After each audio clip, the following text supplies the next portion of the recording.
This is Gerardo Del Real with Resource Stock Digest. Joining me today is the president and CEO of Skyharbour Resources, Mr. Jordan Trimble. Jordan, it's been a long time coming. You have been on the heels of a high-grade discovery for quite some time. You've put in a ton of work behind the scenes, and you just drilled a brand new discovery at your Co-Flagship Russell project. You hit some high-grade uranium mineralization up to 3% at the newly identified fork zone. Congrats, as I mentioned. I'd love to get the context on what led to the discovery, where you're at with it now, and of course, the million-dollar question, what comes next, right?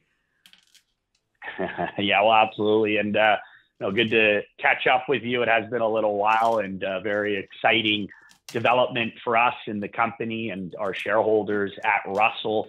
It's been a while coming. Certainly, if the project, the project, as we've discussed previously, has had a fair bit of historical exploration by Rio and by Hathor before them, and it's a big project. Well over 73,000 hectares in prime real estate in the Eastern Athabasca Basin, south of the McArthur River Mine and north east of the Key Lake Mill. It's road accessible with the haulage road running right through it, power lines as well, and an exploration camp that we've inherited at the project, which brings our drilling costs down well below all-in Canadian $350 a meter. So it's you got a lot of bang for your buck at the project working there. But a lot of the historical exploration was reconnaissance work and widely spaced drill fences or drill holes, and so there really wasn't a ton of systematic exploration that on a lot of projects you need to do to hone in on these discoveries. So this new target, the fork zone, as we talk about in the news release, was a bit of an enigma, quite frankly. It's related to one of the main target areas, the Grayling zone, which is a multi-kilometer long conductive corridor. We did most of our drilling there in 2023. That was, as you recall, the first pass drilling that we carried out after acquiring the project or optioning the project from Rio Tinto in 2022.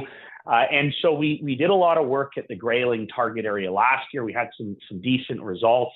And then we, late last year, our geological team did a fantastic job going through all the historical data, working with some geological consultants and refining drill targets in and around that broader Grayling target area. And this fork zone, which is the, call it western extension or part to this big, long conductive corridor, was one of those targets that we did a lot of work on. And one of the reasons it was so challenging historically to get proper and more refined drill targets is it sits right under the power lines. A bit of a blessing and a curse at the same time, in that, yes, you're right there where the infrastructure is, the power lines, the road, but the power lines historically did interfere with some of the previous geophysical data and interpretation. And that made it very challenging historically to properly drill the conductors and the various structures that are the main targets. And so we did a lot of work. Our team did a fantastic job going through refining these drill targets. And the second hole that we drilled, it was actually the first hole drilled into the specific conductor that is mineralized. We intersected what is now a new discovery, multi-percent, up to 3% U3O8 over a half a meter, and that was within 2.5 meters of 0.72%. Now, still very early days in this discovery, but this is something that we have not seen at the project. No previous operator had seen this kind of mineralization, higher grade in the sandstone, which is very interesting, just above the unconformity, relatively shallow at about 340 meters. And we believe it is, there's a lot more room to grow this. It's open in most directions along strike. We're working diligently right now to get as good a handle on the geology, on the geological model as we can for additional drilling. What we're looking for are cross-cutting structures along that main conductor that can open it up for more deposition of mineralization. But it's an amazing start to, I think, what will become a significant new discovery at the project. And we're very, very keen to get back to work there. So just to recap, the drilling that we finished this winter, which includes these drill results that we announced just a few days ago. We drilled about just over 5,000 meters at Russell, with most of that drilling, or just over half of that drilling, in and around this fork target area. There's actually several conductors, and like I said, the one conductor that we hit on here in that second hole is going to be the focus for us going forward. But we also drilled a few holes up at what's called the M Zone extension, which is about 5 kilometers to the northeast. And there are assays pending from the last few holes in the program, which were up in that target area. So we will have some more news flow. But wrapped up the 5,000 meter winter drill program at Russell. We are gearing up and fully funded for another 4,000 to 5,000 meters this summer. We will be commencing that within the next couple of months here. And again, the focus there is going to be going right back into that fork zone, continuing to hopefully expand that high grade zone and find, other lenses or pods that we can then start building a high grade resource with. And we are also planning a couple of other drill holes at a few other regional targets at the project. But we definitely honed in on something. It's a very exciting new development at the project and for the company. And we're ready to go, fully funded, fully permitted for another 4,000 to 5,000 meters that'll commence this summer at Russell. Well, far from a one-trick pony, you have I said Co-Flagship earlier, and you also have the high-grade Moore project. You just hit 7.30% U3O8 over 3 meters within 5 meters of 4.61%. Can we talk about that? It's been a heck of a week for you and the team, obviously. Yeah, no, another good release, needless to say. And I think Moore Lake in the last few years has kind of gotten buried, if you will, within the news flow, as most of the work that we've done has been at the newly optioned Russell project. But we decided late last year that it made sense to go back and continue advancing and drilling Moore Lake. It's important to note too that these are the two Co-Flagship projects, advanced stage exploration assets in Skyharbour, collectively represent or account for over 250,000 acres of mineral tenure, again, right in the heart of the southeastern part of the Athabasca Basin. And the other great thing now is talking about the infrastructure at Russell. That benefits our drilling and our costs at Moore Lake as well. So our drill costs at Moore Lake have decreased quite a bit as we're able to utilize the camp, stage out of the camp at Russell. And so it makes sense to, in this case, as we did this last summer, co-advance these projects. And so we carried out, along with the 5,000 meters at Russell, just under 3,000 meters at Moore Lake in this recently completed winter phase of drilling. And as you highlighted, we had some notable high-grade results, including 3 meters of 7.3%.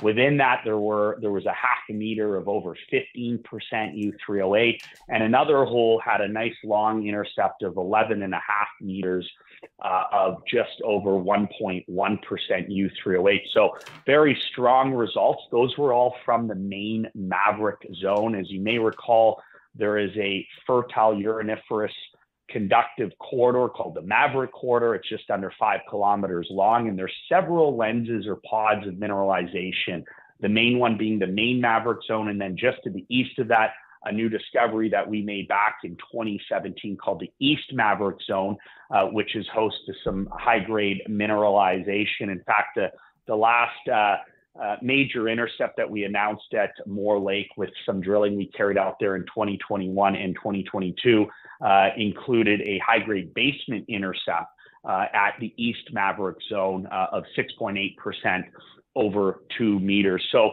this Maverick corridor in particular, these several high-grade lenses or pods on that corridor that we've just completed some drilling at, they are open for expansion, open along strike and at depth in the underlying basement rocks. Most of the high-grade mineralization, including the high-grade that we announced in this recent news release, most of that mineralization is hosted right at the unconformity in the sandstone. It's relatively shallow, between, call it 260 and 280 meters depth, which in and itself is interesting through the lens of some of these new mining methods in the Athabasca Basin.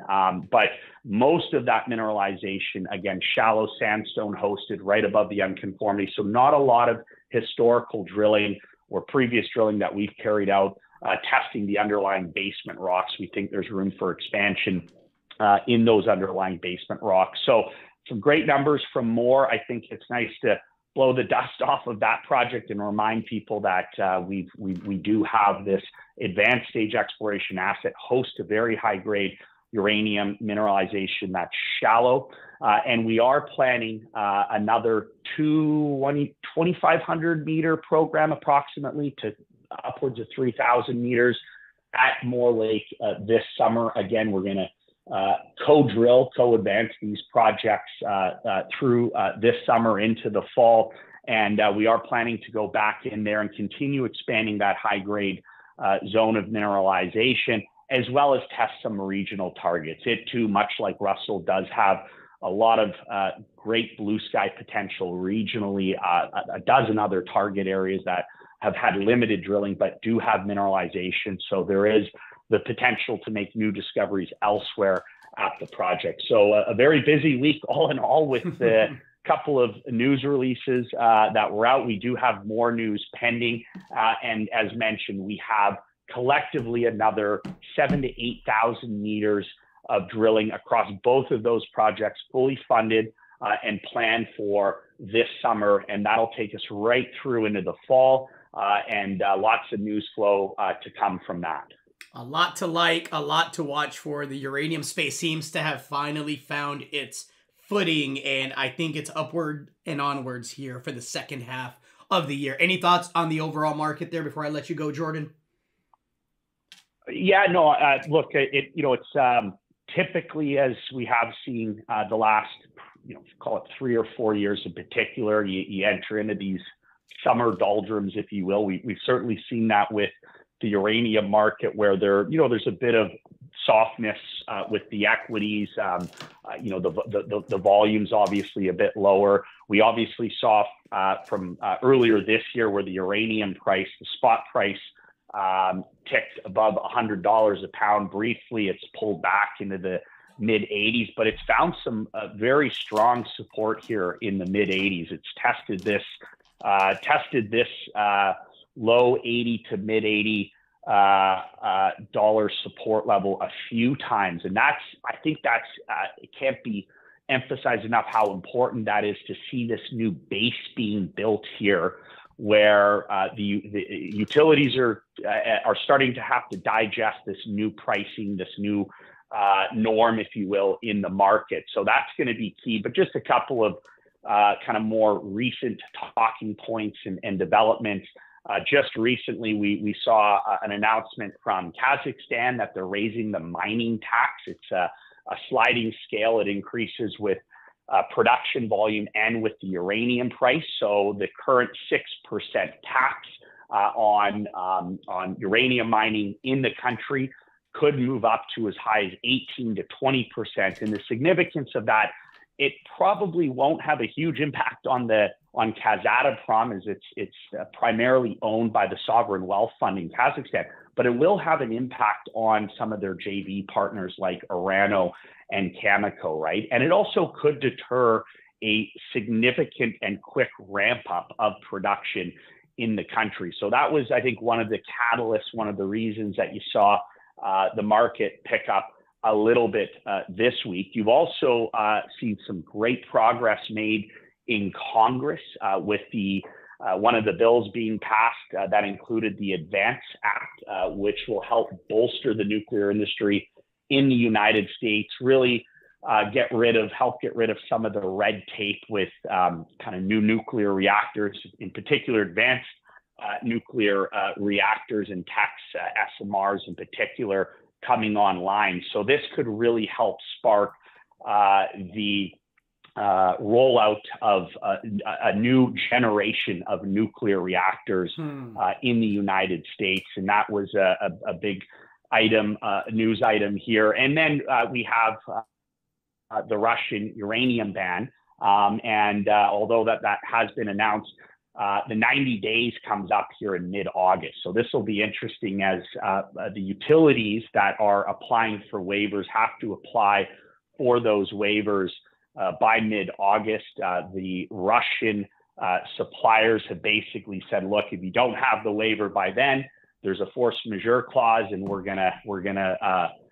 enact that, and that will put any utility that is buying from the Russians in a bit of a strenuous position. So although what I'm hearing is that especially for short-term imports of Russian nuclear fuel, it probably won't be that difficult to get the waiver as these waivers go out a few years for nuclear fuel that's being bought from Russia in, call it 2026, 2027, it'll get more and more difficult to get them.